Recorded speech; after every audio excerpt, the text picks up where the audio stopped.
غفلتوں سے بیداری تک، سورت یاسین کا پیغام۔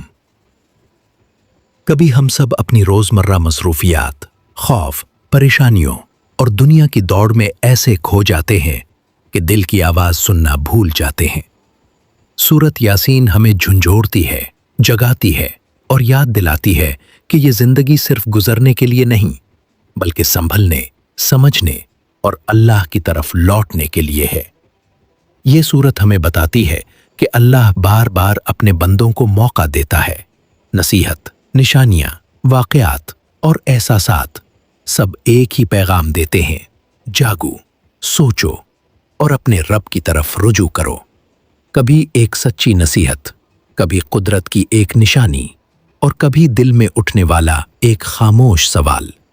یہ سب اللہ کی طرف سے بیداری کی دستک ہوتے ہیں۔ شاید ہم سب بھی کسی نہ کسی غفلت کی نیند میں ہیں، اور ایک دن آنکھ کھلے گی تو پہلا سوال یہی ہوگا: ہم نے کتنی زندگی ایسے ہی گزار دی؟ آئیے سورت یاسین کو صرف پڑھیں نہیں، اسے اپنے دل میں اتاریں، اپنی زندگی میں محسوس کریں اور اپنے اعمال کو سنواریں۔ جب دل بے چین ہو اور سوچ الجھ جائے تو دنیا نہیں، کتاب ہدایت کی طرف لوٹ آؤ۔ اللہ تعالیٰ نے سب سے پہلا حکم دیا: اقرا، پڑھو۔ علم وہ نور ہے جو دل کو زندہ کرتا ہے، دماغ کو روشن کرتا ہے اور انسان کو رب سے جوڑ دیتا ہے۔ قرآن اور دین کا علم ایسی طاقت ہے جو انسان کو اندھیروں سے نکال کر ہدایت کی روشنی میں لے آتی ہے۔